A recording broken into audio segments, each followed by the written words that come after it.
Welcome back to A Clock in the Journal. Some fortunes are earned, some are inherited, and some are simply hidden. Tonight's account concerns a man known as Old Cater. A quiet figure, suspicious by habit. Careful with every coin he possessed, he trusted banks very little, neighbors even less.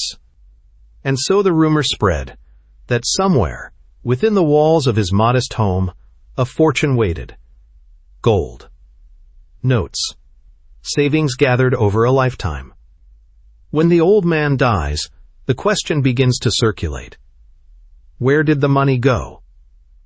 Because houses remember things. Floorboards shift. Cupboards conceal. Walls hide more than dust. And in this affair from the Dorrington deed box, the search for a hidden fortune becomes something colder and far more deliberate. Chapter 1.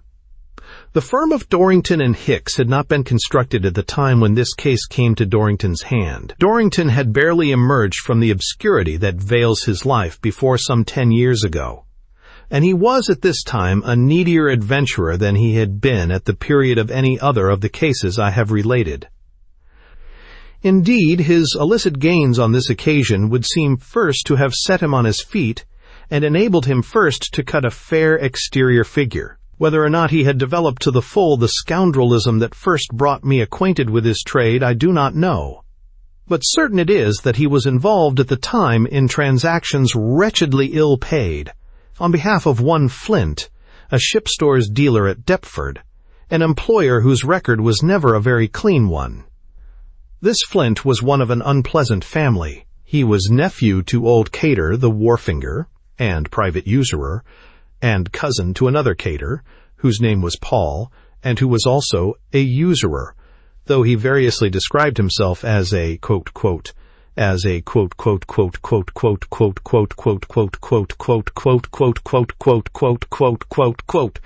mention agent or general dealer.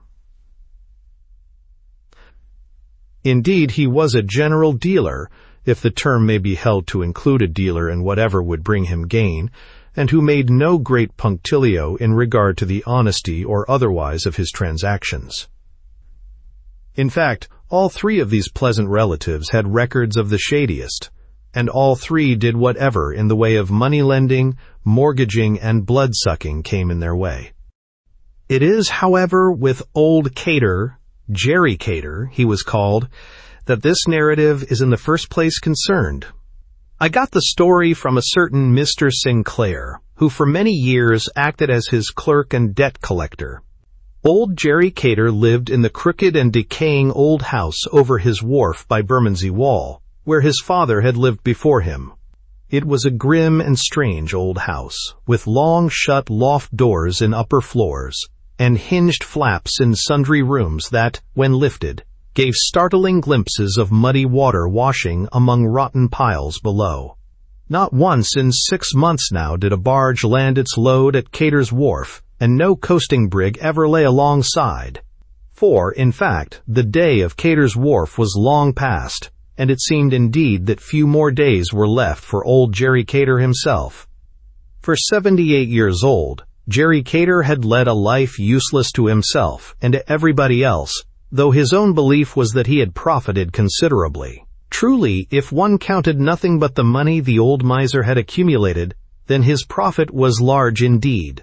But it had brought nothing worth having, neither for himself nor for others, and he had no wife nor child who might use it more wisely when he should at last leave it behind him. No other relative indeed than his 2 nephews, each in spirit a fair copy of himself, though in body a quarter of a century younger. 78 years of every mean and sordid vice, and of every virtue that had pecuniary gain for its sole object, left Jerry Cater stranded at last in his cheap iron bedstead with its insufficient coverings, with not a sincere friend in the world to sit 5 minutes by his side. Down below, Sinclair, his unhappy clerk, had the accommodation of a wooden table and a chair, and the clerk's wife performed what meager cooking and cleaning service Old Cater would have. Sinclair was a man of 45, rusty, starved, honest, and very cheap. He was very cheap because it had been his foolishness 20 years ago, when in city employ, to borrow £40 of old Cater to get married with, and to buy furniture, together with £40 he had of his own. Sinclair was young then, and knew nothing of the ways of the 200% moneylender, when he had, by 3 or 4 years, pinching, paid about £150 on account of interest and fines, and only had another 100 or 2 still due to clear everything off, he fell sick and lost his place. The payment of interest ceased, and old Jerry Cater took his victim's body, soul, wife, sticks, and chairs together. Jerry Cater discharged his own clerk, and took Sinclair, with a saving of 5 shillings a week on the nominal salary, and out of the remainder he deducted, on account of the debt and ever-accumulating interest, enough to keep his man thin and broken-spirited, without absolutely incapacitating him from work, which would have been bad finance. But the rest of the debt, capital and interest, was made into a capital debt, with usury on the whole, so that for 16 years or more Sinclair had been paying something every week off the eternally increasing sum, and might have kept on for 16 centuries at the same rate, without getting much nearer freedom. If only there had been one more room in the house, old Cater might have compulsorily lodged his clerk, and have deducted something more for rent. As it was, he might have used the office for the purpose, but he could never have brought himself to charge a small rent for it, and a large one would have swallowed most of the rest of Sinclair's salary, thus bringing him below starvation point and impairing his working capacity. But Mrs. Sinclair, now gaunt and scraggy, did all the housework, so that came very cheap. Most of the house was filled with old bales and rotting merchandise, which old Jerry Cater had seized in payment for wharfage dues and other debts, and had held to because his ideas of selling prices were large, though his notion of buying prices were small. Sinclair was out of doors more than in, dunning and threatening debtors as hopeless as himself.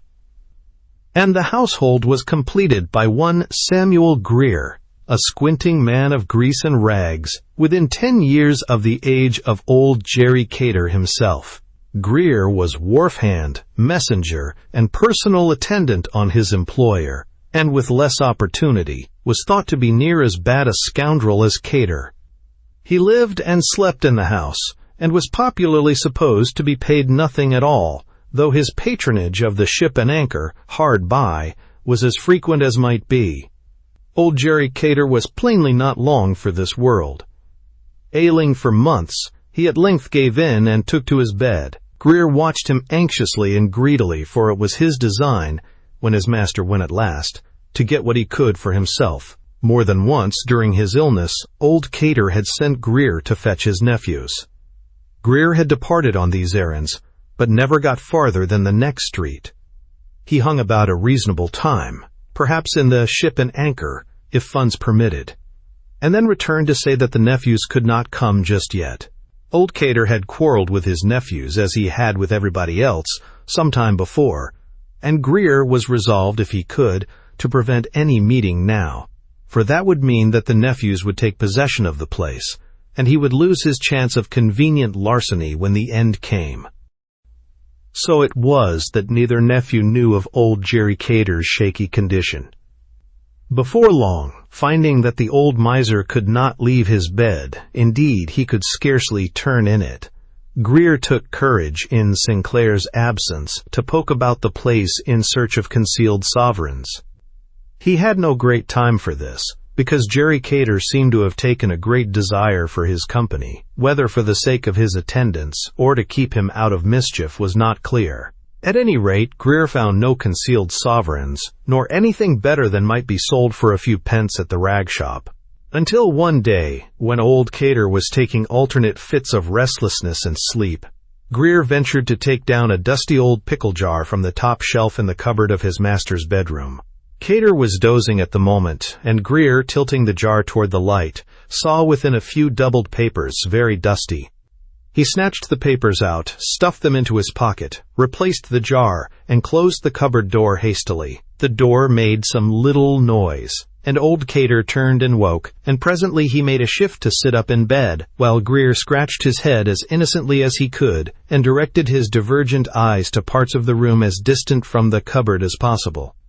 "Samuel Greer," said old Cater in a feeble voice, while his lower jaw waggled and twitched. "Samuel Greer, I think I'll avenue some beef tea."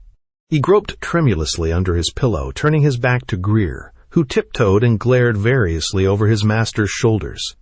He saw nothing, however, though he heard the chink of money. Old Cater turned, with a shilling in his shaking hand. "Get Alf a pound o' shin o' beef," he said, "and go to Green's for it at the other end. Grange Road, d'ye hear? It's a penny a pound cheaper there than it is anywhere nearer, and I ain't in so much of a 'urry for it, so the distance don't matter. Go 'long." And old Jerry Cater subsided in a fit of coughing. Greer needed no second bidding. He was anxious to take a peep at the papers he had secreted. Sinclair was out collecting or trying to collect, but Greer did not stop to examine his prize before he had banged the street door behind him, lest Cater, listening above, should wonder what detained him. But in a convenient courtyard 100 yards away, he drew out the papers and inspected them eagerly. First, there was the policy of insurance of the house and premises. Then there was a bundle of receipts for the yearly insurance premiums. And then there was old Jerry Cater's will. There were 2 foolscap sheets, written all in Jerry Cater's own straggling handwriting. Greer hastily scanned the sheets, and his dirty face grew longer and his squint intensified as he turned over the second sheet, found nothing behind it, and stuffed the papers back in his pocket. For it was plain that not a penny of old Jerry Cater's money was for his faithful servant, Samuel Greer. "Ungrateful old wagabone," mused the faithful servant as he went his way. "Not a blessed a'penny, not a penny. And them as don't want it gets it, o' course. That's always the way. It's like a greasing of a fat pig.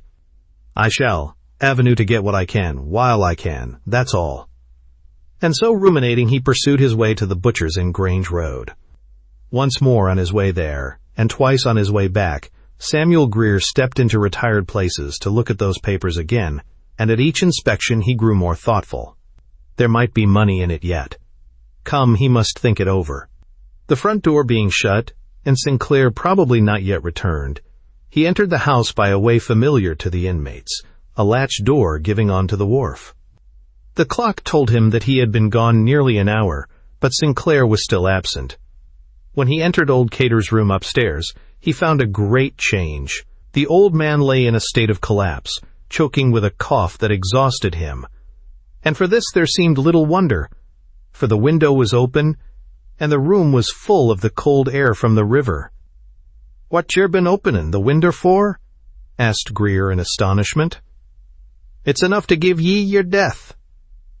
He shut it and returned to the bedside, but though he offered his master the change from the shilling, the old man seemed not to see it, nor to hear his voice.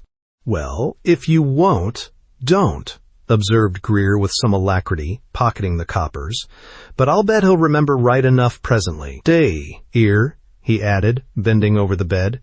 "I've got the beef. Shall I bile it now?" But old Jerry Cater's eyes still saw nothing, and he heard not, though his shrunken chest and shoulders heaved with the last shudders of the cough that had exhausted him. So Greer stepped lightly to the cupboard and restored the fire policy and the receipts to the pickle jar. He kept the will. Greer made preparations for cooking the beef, and as he did so he encountered another phenomenon. "Well, he have been a-going of it," said Greer. "Blow me if he ain't been readin' the Bible now." A large, ancient, worn old Bible, in a rough calfskin cover, lay on a chair by old Cater's hand. It had probably been the family Bible of the Caters for generations back, for certainly old Jerry Cater would never have bought such a thing.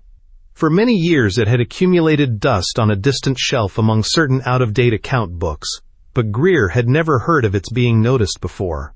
"Feels he goin', that's about it," Greer mused as he pitched the Bible back on the shelf to make room for his utensils. "But I shouldn't thought, 'e'd take it sentimental like that. Readin' the Bible an' lettin' in the free air of even to make, I am cough, is self-blind. The beef tea was set simmering, and still old Cater lay impotent. The fit of prostration was longer than any that had preceded it, and presently Greer thought it might be well to call the doctor. Call him he did accordingly.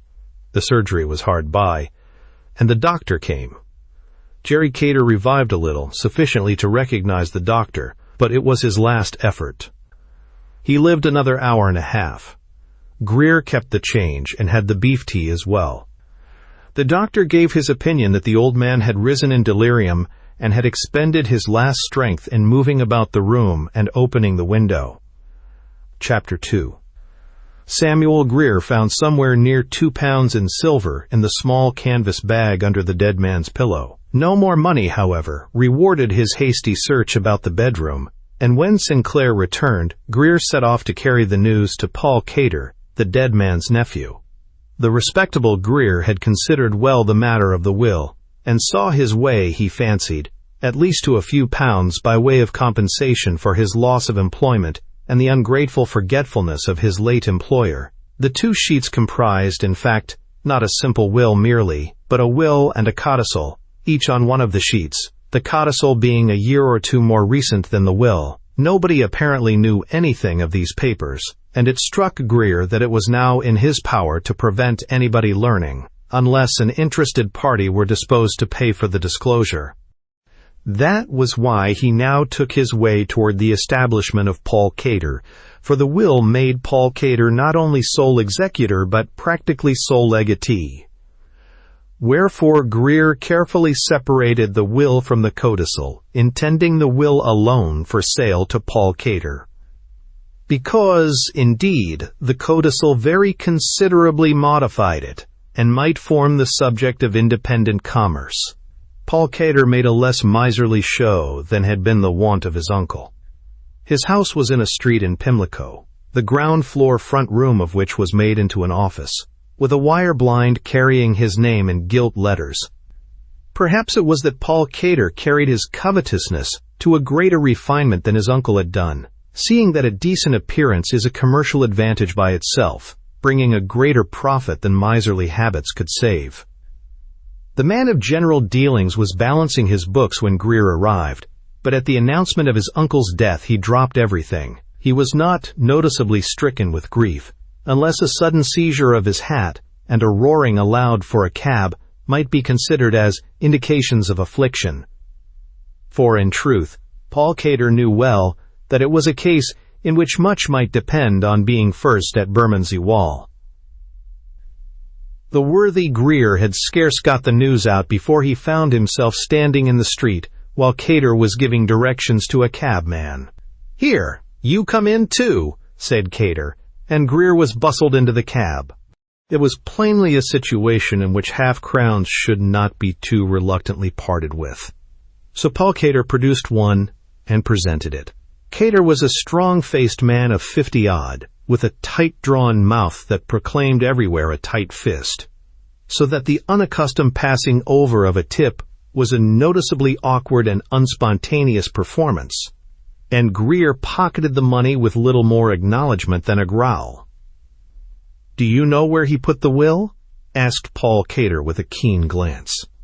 "Will," answered Greer, looking him blankly in the face, the gaze of one eye passing over Cater's shoulder and that of the other seeming to seek his boots.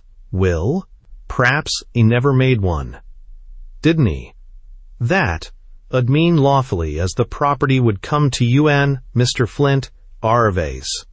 Bean, all personal property. So I'd think." And Greer's composite gaze blankly persisted. "But how do you know whether he made a will or not?" "How do I know?" "Ah, well, p'raps I don't know. It's only fancy-like.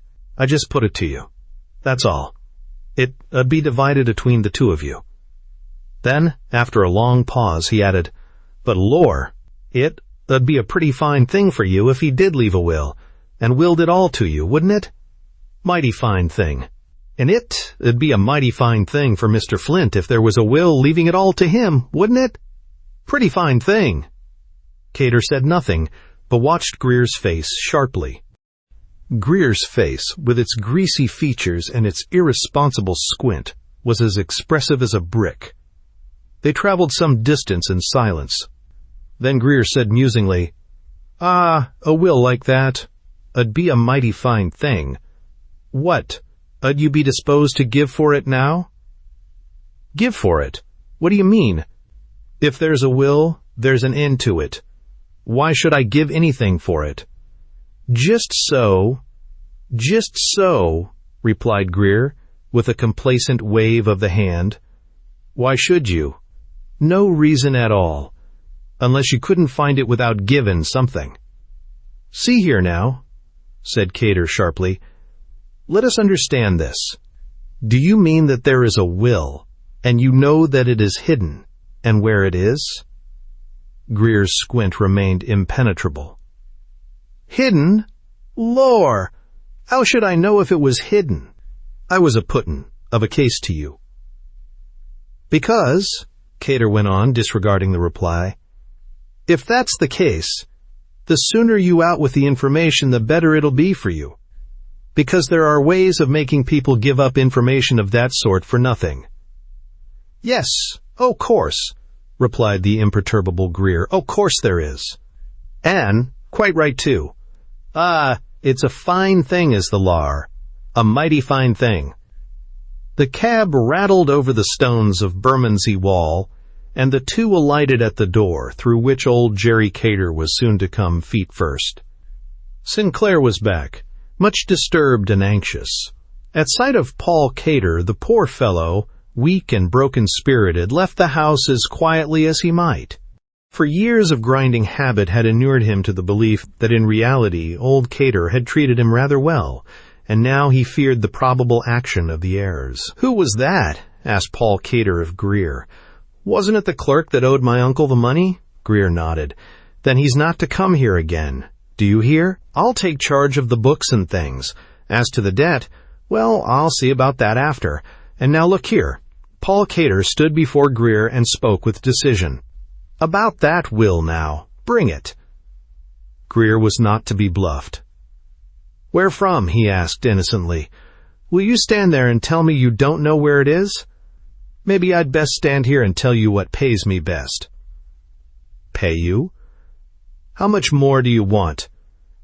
"Bring me that will, or I'll have you in jail for stealing it." "Lor," answered Greer composedly, conscious of holding another trump as well as the will. "Why, if there was anybody as knowed where the will was, and you talked to him as violent as that, why, you'd frighten him so much he'd as likely as not go out and get a price from your cousin, Mr. Flint. Whatever was in the will, it might pay him to get hold of it." At this moment there came a furious knocking at the front door. "Why," Greer continued, "I bet that's him. It can't be nobody else. I bet the doctor's told him, or summit." They were on the first-floor landing, and Greer peeped from a broken-shuttered window that looked on the street. "Yes," he said, "that's Mr. Smack. Flint, sure enough. Now, Mr. Paul Cater, business. Do you want to see that will before I let Mr. Flint in?" "Yes," exclaimed Cater furiously, catching at his arm. "Quick, where is it?" "I want £20. £20? You're mad. What for?" "All right.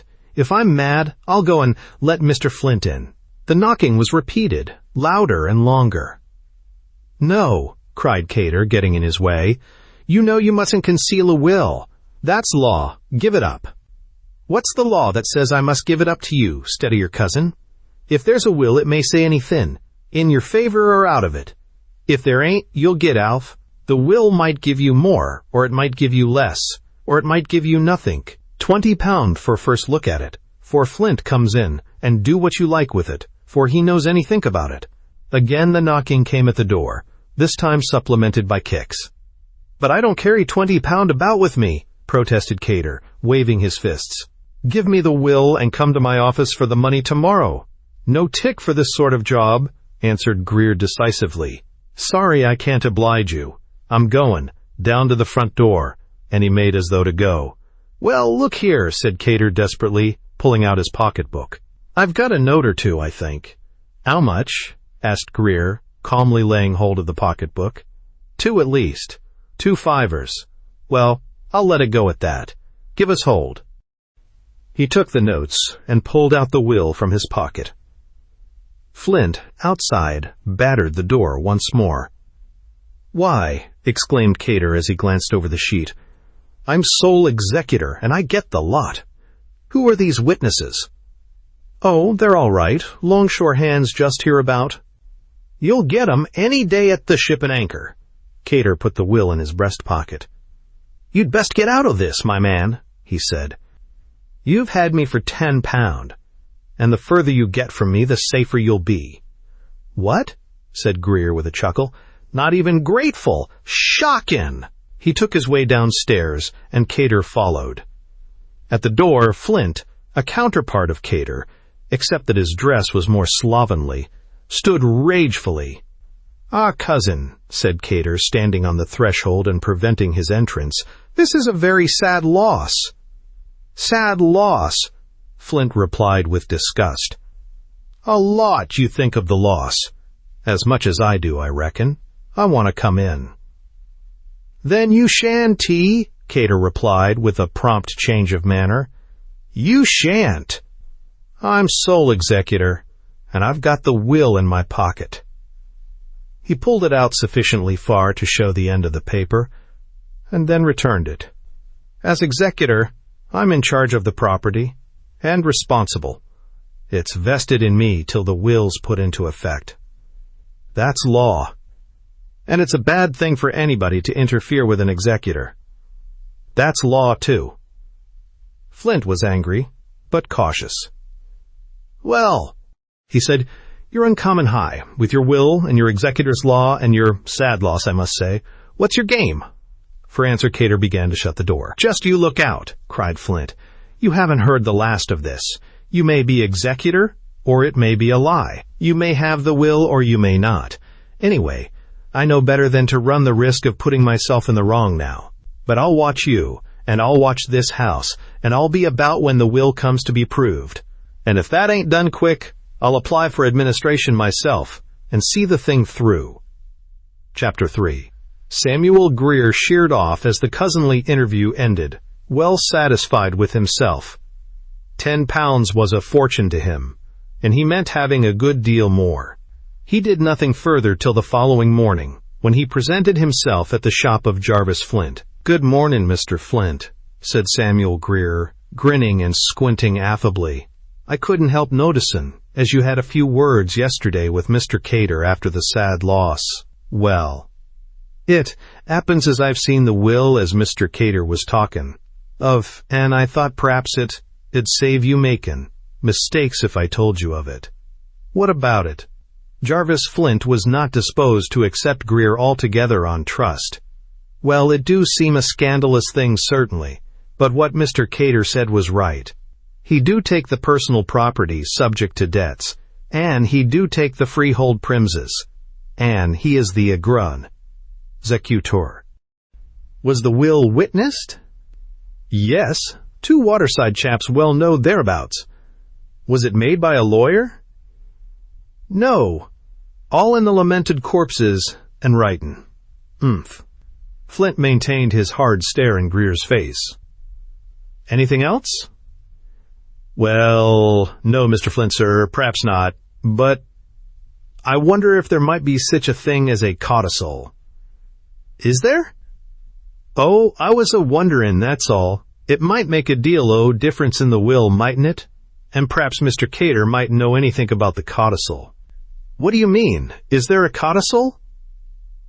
"Well, really, Mr. Flint," answered Greer with a deprecatory grin, "really, it ain't business to give information for nothink, is it? Business or not, if you know anything you'll have to tell it. I'm not going to let Cater have it all his own way, if he is executor. My lawyer'll be on the job before you're a day older, my man, and you won't find it pay to keep things too quiet. But it can't pay worse than to give information for nothink," persisted Greer. "Come now, Mr. Flint. Suppose, I don't say there is, mind, I only say suppose there was a codicil, and suppose that codicil meant a matter of a few £1,000 in your pocket. And suppose some person could tell you where to put your hand on that codicil. What might you be disposed to pay that person? Bring me the codicil, answered Flint. And if it's all right, I'll give you, well, say 5 shillings. Greer grinned again and shook his head. No, really, mister. Flint, he said, we can't do business on terms like them. £50 down in my hand now, and it's done. 50'ud be dirt cheap. And the longer you are a-considerin'. Well, you know, Mr. Cater might get hold of it, and then, why, s'pose it got burnt and never 'eard of again. Flint glared with round eyes. You get out, he said. Go on. £50 indeed.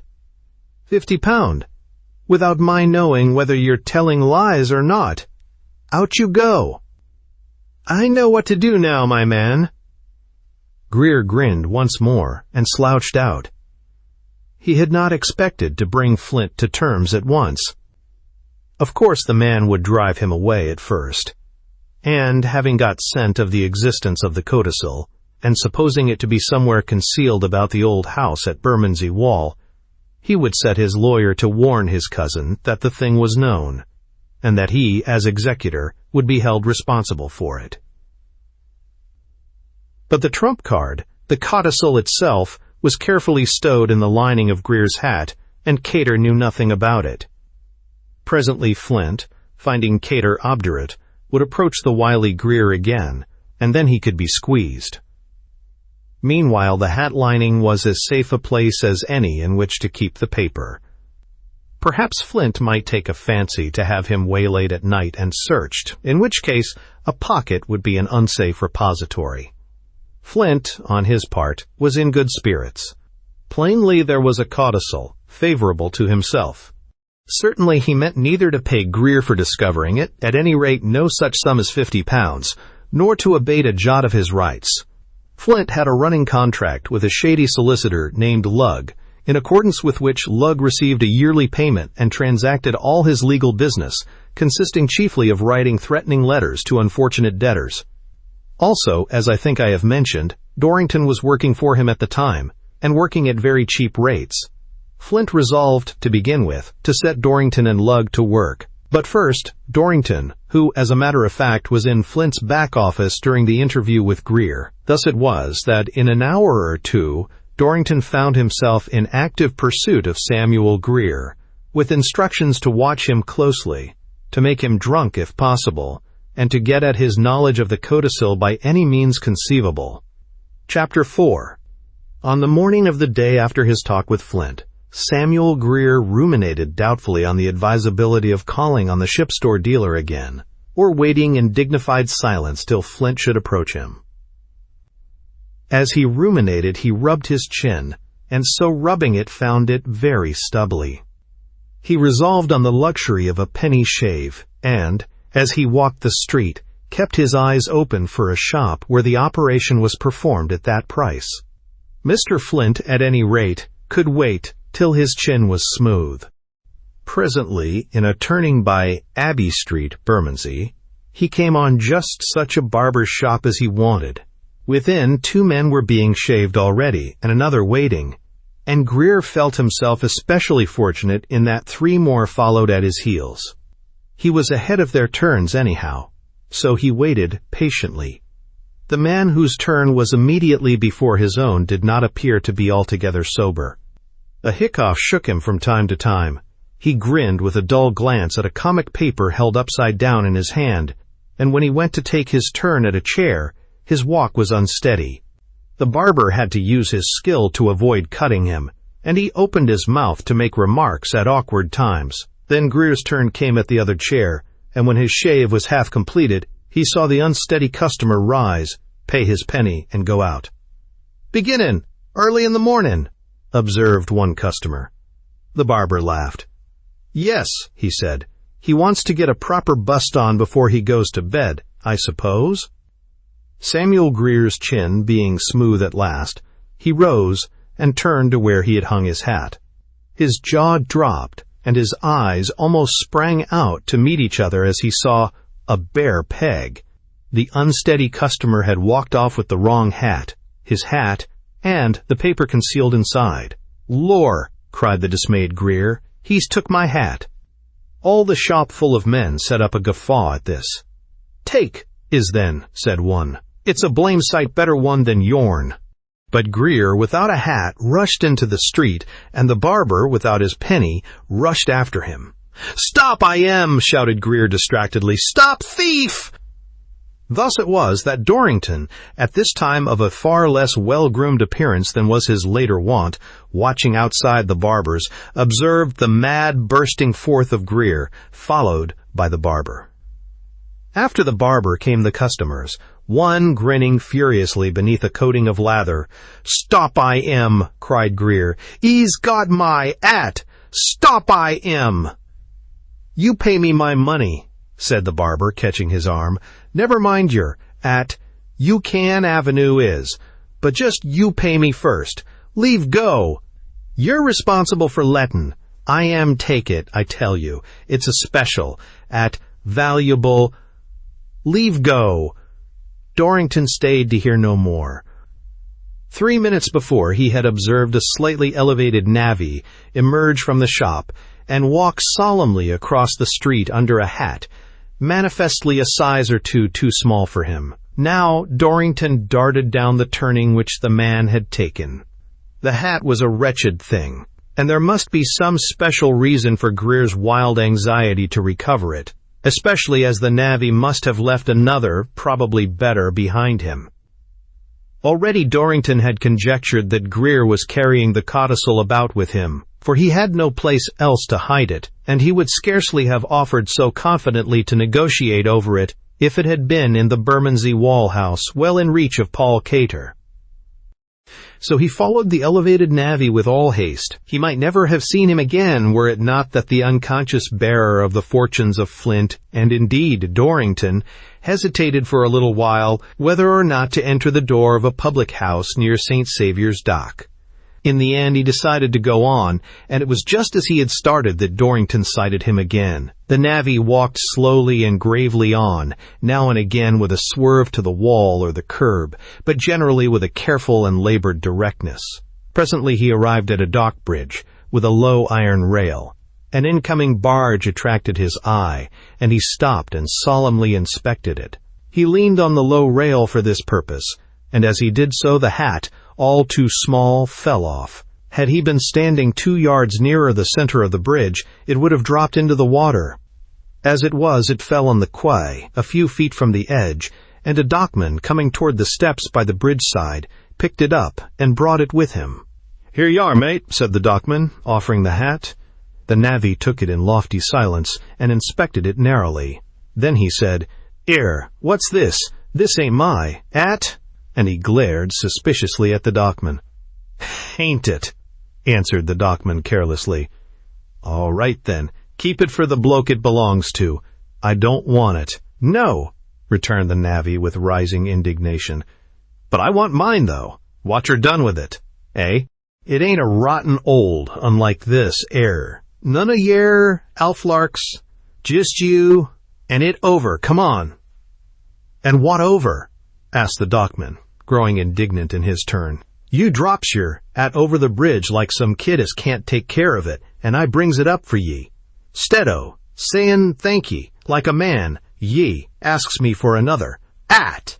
Go and bile your face." And he turned on his heel. "No, you don't," bawled the navvy, dropping the battered hat and making a complicated rush at the other's retreating form. "Not much. You gimme my 'at." And he grabbed the dockman anywhere with both hands. The dockman was as big as the navvy, and no more patient. He immediately punched his assailant's nose, and in 3 seconds, a mingled bunch of dockman and navvy was floundering about the street. Dorrington saw no more. He had the despised hat in his hand, and, general attention being directed to the action in progress, he hurried quietly up the nearest court. Chapter 5. Samuel Greer, having got clear of the barber by paying his penny, was in much perplexity, and this notwithstanding his acquisition of the navvy's hat, a very decent bowler, which covered his head generously and rested on his ears. What should be the move now? His hat was clean, gone, and the codicil with it. To find it again would be a hopeless task, unless by chance the navvy should discover his mistake and return to the barber's to make a rectification of hats. So Samuel Greer returned once more to the barber's, and for the rest of the day called again and again fruitlessly. At first the barber was vastly amused, and told the story to his customers, who laughed. Then the barber got angry at the continual worrying, and at the close of the day's barbering he earned his night's repose by pitching Samuel Greer neck and crop into the gutter. Samuel Greer gathered himself up disconsolately, surrounded his head with the navvy's hat, and shuffled off to the Ship and Anchor. At the Ship and Anchor he found one Barker, a decayed and sodden lawyer's clerk out of work. Greer's temporary affluence enabling him to stand drinks, he was presently able, by putting artfully hypothetical cases, to extract certain legal information from Barker.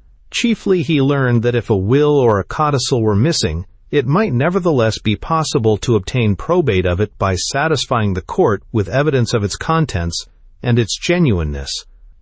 Here, at any rate, was a certain hope. He alone, apparently of all persons, knew the contents of the codicil and the names of the witnesses. And since it was impossible to sell the codicil, now that it was gone, he might at least sell his evidence. He resolved to offer his evidence for sale to Flint at once, and take what he could get.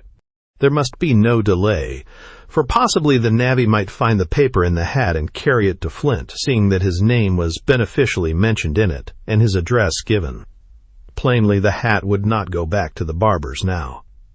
If the drunken navvy had found out his mistake, he probably had not the least notion where he had been, nor where the hat had come from, else he would have returned it during the day, and recovered his own superior property. So Samuel Greer went at once, late as it was, and knocked up Mr. Flint. Flint congratulated himself, feeling sure that Greer had thought better of his business, and had come to give his information for anything he could get. Greer, on his part, was careful to conceal the fact that the codicil had been in his possession and had been lost. All he said was that he had seen the codicil, that its date was 9 months later than that of the will, and that it benefited Jarvis Flint to the extent of some £10,000, leaving Flint to suppose, if he pleased, that Cater the executor had the codicil, but would probably suppress it. Indeed, this was the conclusion that Flint immediately jumped at, and the result of the interview was this. Flint, with much grudging and reluctance, handed over as a preliminary fee the sum of £1, the most he could be screwed up to. Then it was settled that Greer should come on the morrow and consult with Flint and his solicitor Lugg, the object of the consultation being the construction of a consistent tale and a satisfactory soi-disant copy of the codicil, which Greer was to swear to if necessary, and armed with which Paul Cater might be confronted and brought to terms. It may be wondered why, ere this, Flint had not received the genuine codicil itself, recovered by Dorrington from Greer's hat. The fact was that Dorrington, as was his wont, was playing a little game of his own. Having possessed himself of the codicil, he was now in a position to make the most from both sides, and in a far more efficient manner than the clumsy Greer. People of Jarvis Flint's sordid character are apt, with all their sordid keenness, to be wonderfully short-sighted in regard to what might seem fairly obvious to a man of honest judgment. Thus, it never occurred to Flint that a man like Dorrington, willing for a miserable wage to apply his exceptional subtlety to the furtherance of his employer's rascally designs, would be at least as ready to swindle that master on his own account when the opportunity offered, would be, in fact, the more ready, in proportion to the stinginess wherewith his master had treated him. Having found the codicil, Dorrington's procedure was not to hand it over forthwith to Flint. It was this. First he made a careful and exact copy of the codicil. Then he procured 2 men of his acquaintance, men of good credit, to read over the copy, word for word, and certify it as being an exact copy of the original by way of a signed declaration written on the back of the copy. Then he was armed at all points. He packed the copy carefully away in his pocketbook, and with the original in his coat pocket, He called it the house in Bermondsey Wall, where Paul Cater had taken up his quarters to keep guard over everything till the will should be proved. So it happened that, while Samuel Greer, Jarvis Flint, and Lugg, the lawyer, were building their scheme, Dorrington was talking to Paul Cater at Cater's Wharf. On the assurance that he had business of extreme importance, Cater took Dorrington into the room in which the old man had died. Cater was using this room as an office in which to examine and balance his uncle's books, and the corpse had been carried to a room below to await the funeral. Dorrington's clothes at this time, as I have hinted, were not distinguished by the excellence of cut and condition that was afterwards noticeable. In point of fact, he was seedy, but his assurance and his presence of mind were fully developed, and it was this very transaction that was to put the elegant appearance within his reach. "Mr. Cater," he said, "I believe you are sole executor of the will of your uncle, Mr. Jeremiah Cater, who lived in this house." Cater assented. "That will is one extremely favorable to yourself. In fact, by it you become not only sole executor, but practically sole legatee. Well, I am here as a man of business, and as a man of the world, to give you certain information. There is a codicil to that will," Cater started. Then he shrugged his shoulders and shook his head as though he knew better. "There is a codicil," Dorrington went on imperturbably, "executed in strict form, all in the handwriting of the testator, and dated 9 months later than the will. That codicil benefits your cousin, Mr. Jarvis Flint, to the extent of £10,000. To put it in another way, it deprives you of £10,000. Cater felt uneasy, but he did his best to maintain a contemptuous appearance.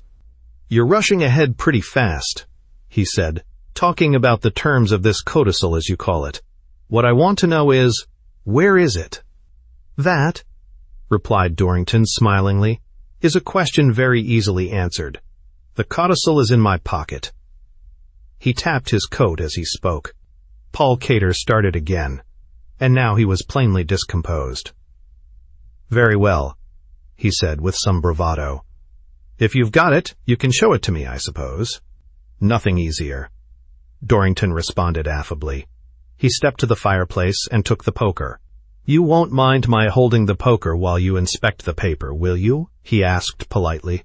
"The fact is, the codicil is of such a nature that I fear a man of your sharp business instincts might be tempted to destroy it, there being no other witness present unless you had the assurance which I now give you, that if you as much as touch it, I shall stun you with the poker.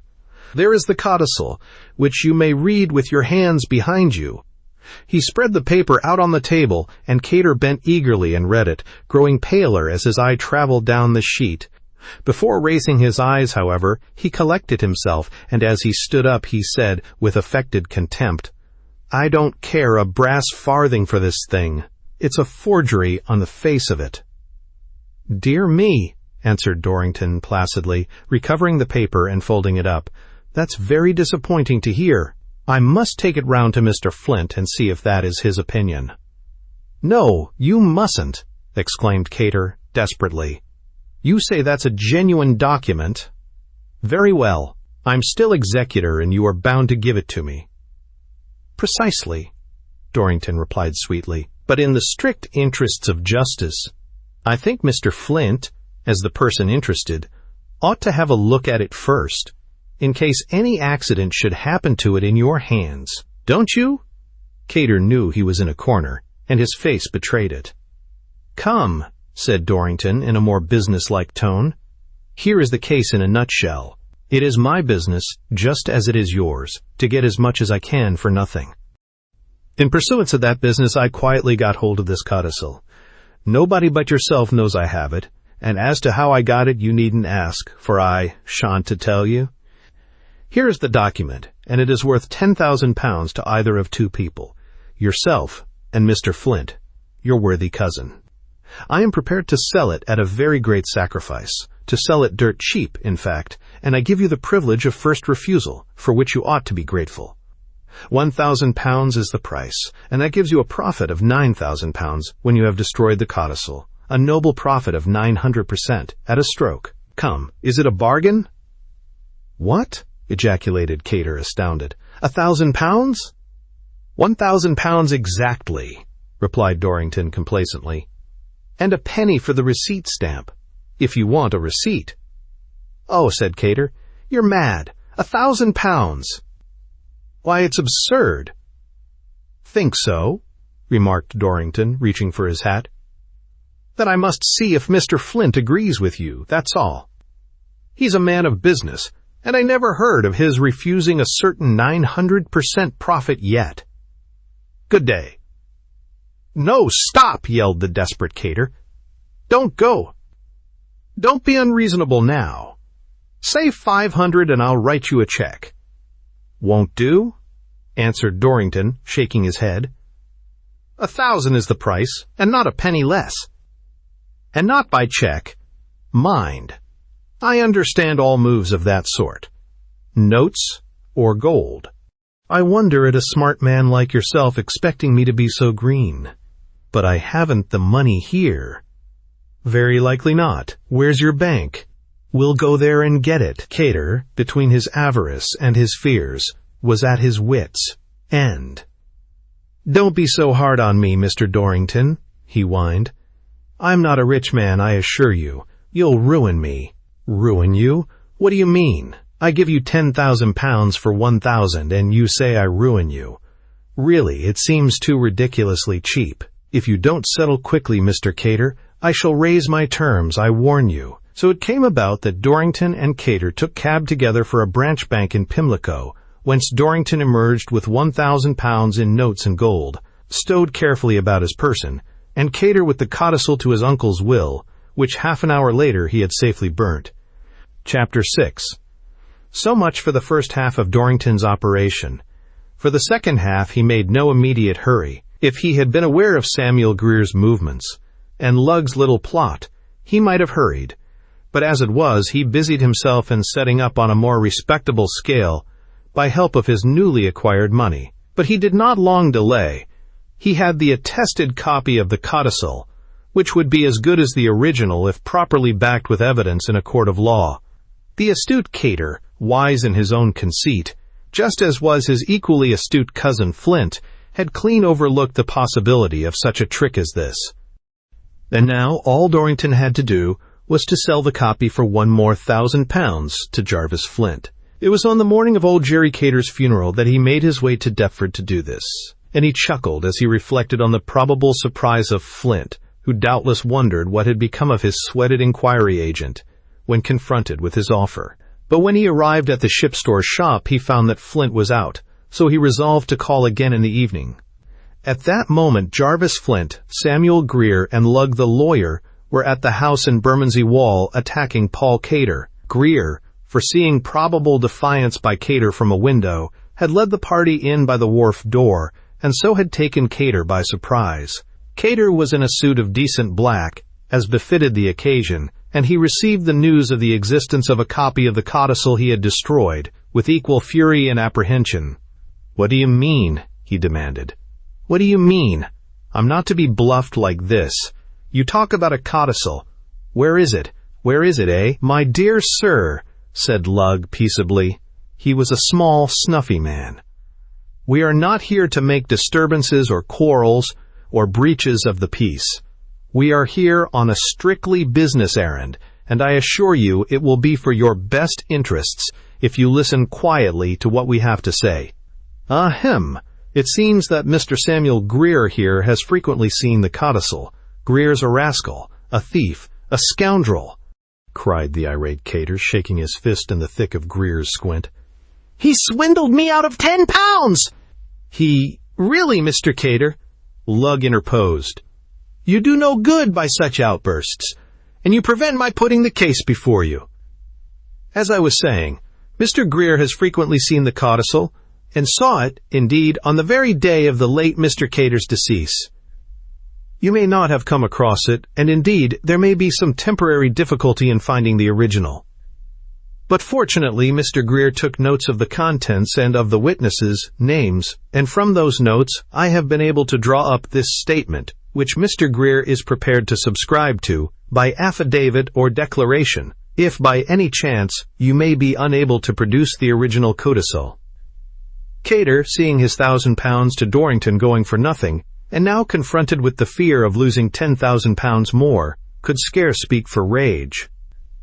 "Greer's a liar, I tell you," he spluttered out. "A liar, a thief, a scoundrel. His word, his affidavit, his oath, anything of his, isn't worth a straw." "That, my dear sir," Lugg proceeded equably, "is a thing that may remain for the probate court and possibly a jury to decide upon. In the meantime, permit me to suggest that it will be better for all parties, cheaper in fact, if this matter be settled out of court. I think, if you will give the matter a little calm and unbiased thought, you will admit that the balance of strength is altogether with our case. Would you like to look at the statement? Its effect, you will see, is, roughly speaking, to give my client a legacy of, say, about £10,000 in value. The witnesses are easily produced, and really I must say for my part, if Mr. Greer, who has nothing to gain or lose either way, is prepared to take the serious responsibility of swearing a declaration, I don't believe he will," cried Cater, catching at the straw. "I don't believe he will. Mind, Greer," he went on, "there's penal servitude for perjury." "Yes," Greer answered, speaking for the first time with a squint and a chuckle, "so there is. And for stealin', suppressin' documents, I'm told. I'm ready to make that declaration." "I don't believe he is," Cater said, with an attempt to affect indifference. "And anyhow, I needn't take any notice of it till he does." "Well," said Lugg accommodatingly, "there need be no difficulty or delay about that. The declaration's all written out, and I'm a commissioner to administer oaths. I think that's a Bible I see on the shelf there, isn't it?" He stepped across to where the old Bible had lain since Greer flung it there, just before Jerry Cater's death. He took the book down and opened it at the title page. "Yes," he said, "a Bible. And now, why?" "What? What?" "Mister." Lugg stood suddenly still and stared at the flyleaf. Then he said quietly, "Let me see, it was on Monday last that Mr. Cater died, was it not?" "Yes." "Late in the afternoon?" "Yes." "Then, gentlemen, you must please prepare yourselves for a surprise. Mr. Cater evidently made another will, revoking all previous wills and codicils on the very day of his death. And here it is." He extended the Bible before him, and it was plain to see that the fly-leaf was covered with the weak, straggling handwriting of old Jerry Cater, a little weaker and a little more straggling than that in the other will, but unmistakably his. Flint stared. Perplexed and bewildered, Greer scratched his head and squinted blankly at the lawyer. Paul Cater passed his hand across his forehead and seized a tuft of hair over one temple as though he would pull it out. The only book in the house that he had not opened or looked at during his stay was the Bible. "The thing is very short," Lugg went on, inclining the writing to the light. "This is the last will and testament of me, Jeremiah Cater, of Cater's Wharf. I give and bequeath the whole of the estate and property of which I may die possessed, whether real or personal, entirely and absolutely to, what is the name? Oh, yes, to Henry Sinclair, my clerk." "What?" yelled Cater and Flint in chorus, each rising and clutching at the Bible. "Not Sinclair? No, let me see." "I think, gentlemen," said the solicitor, putting their hands aside, "that you will get the information quickest by listening while I read. To Henry Sinclair, my clerk, and I appoint the said Henry Sinclair my sole executor. And I wish it to be known that I do this, not only by way of reward to an honest servant, and to recompense him for his loss in loan transactions with me, but also to mark my sense of the neglect of my two nephews. And I revoke all former wills and codicils."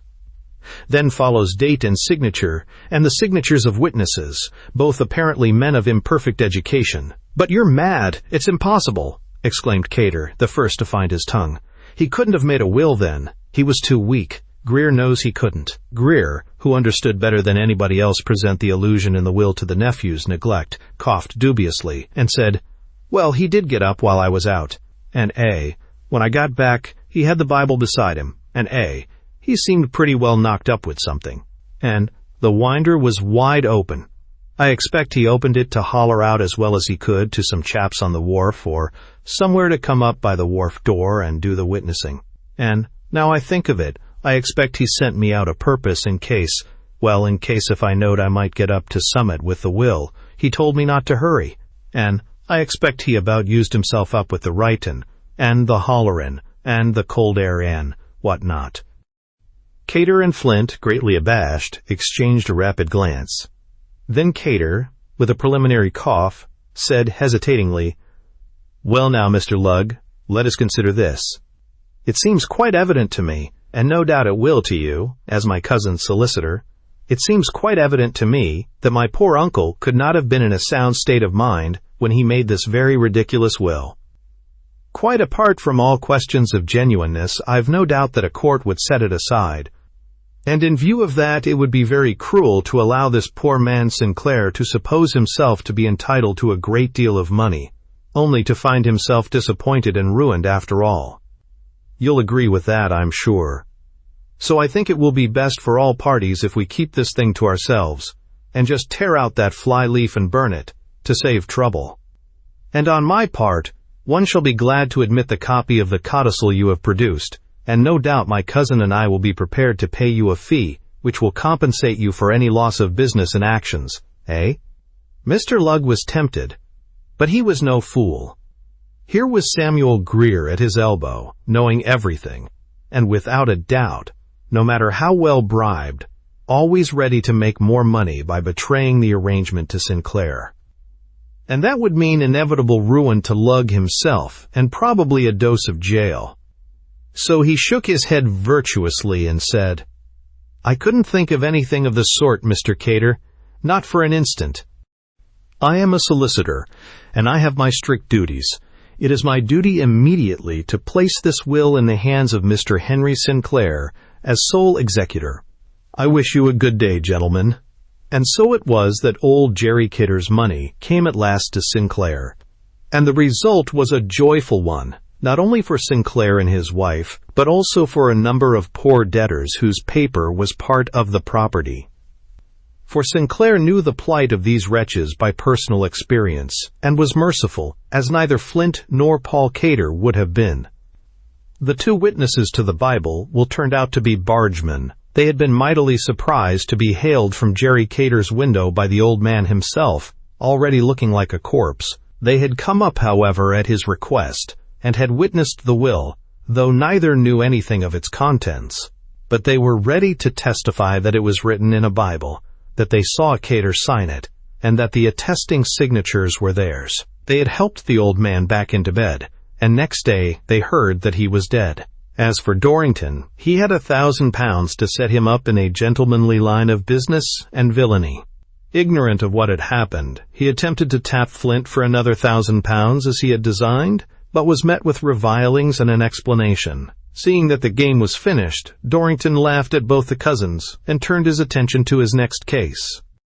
And old Jerry Cater's funeral was attended, as nobody would have expected, by two very genuine mourners, Paul Cater and Jarvis Flint. But they mourned, not the old man, but his lost fortune, and Paul Cater also mourned a sum of £1,010 of his own. They had followed Lugg to the door when he walked off with the Bible in hope to persuade him, but he saw a wealthy client in prospect in Mr. Henry Sinclair, and would not allow his virtue to be shaken. Samuel Greer walked away from the old house in Moody Case.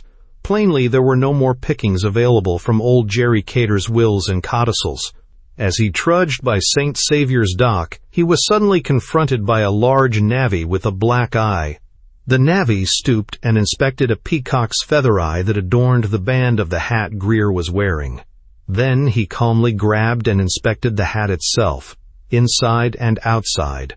"Why, blow me if this ain't my 'at," said the navvy. "Take that, ye dirty squintin' thief, and that too, and that."